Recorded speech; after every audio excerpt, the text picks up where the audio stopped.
If you love workplace romance that crackles with tension and witty banter, you might want to turn the volume up for this one, because today we're diving into The Hating Game by Sally Thorne, a modern rom-com that has quietly become a favorite comfort listen for romance fans across the US.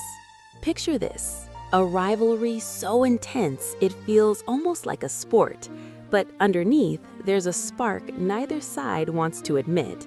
If that premise alone makes you smile, you're already in the right mood for this story.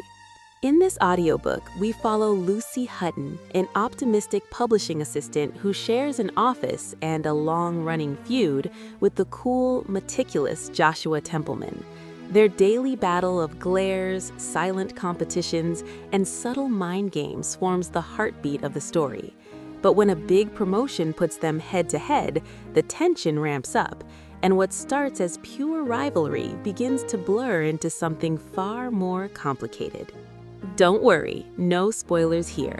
Think of this as a character-driven romance where the emotional payoff comes from the journey, not just the destination.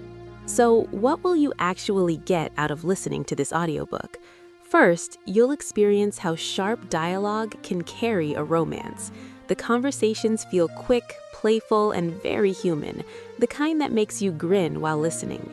You'll also notice how the story explores perception, how we misunderstand people, how first impressions can stick, and how vulnerability changes everything. And maybe most importantly, it's a reminder that chemistry and storytelling often lives in the small moments, the pauses, the looks, the things left unsaid.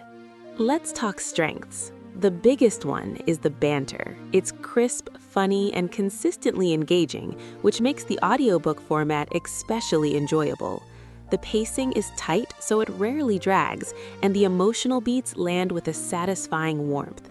There's also a strong sense of escapism here. It's the kind of story you can listen to after a long day and instantly feel lighter.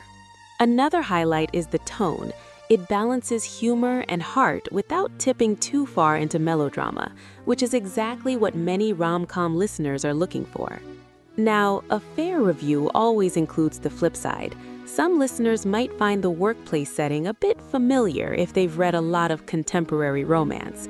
And if you prefer plot-heavy stories with lots of external conflict, this one leans more toward character chemistry than big twists.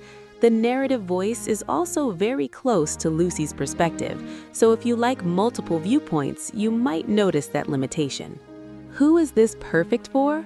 If you enjoy enemies to lovers dynamics, sharp humor, and emotionally satisfying romance that's easy to sink into, this audiobook will likely hit the sweet spot. It's especially great for commutes, cozy evenings, or anytime you want something uplifting and engaging without being mentally heavy. Who might want to skip it? If you're looking for high-stakes drama, complex world-building, or a romance that leans more towards steamy than sweet and witty, this may not fully match your taste. Overall, The Hating Game stands out because it captures that electric feeling of tension turning into connection, the core magic of romantic comedy storytelling. It's charming, immersive, and easy to listen to in just a few sittings, which makes it a great entry point if you're exploring rom-com audiobooks. If you're curious to experience the full emotional arc, the humor, and those unforgettable character moments, I definitely recommend checking out the complete audiobook. And if you'd like, you can find a convenient listening option through the link in the description. It's a simple way to support the channel while discovering your next feel-good listen. Happy listening, and I'll see you in the next review.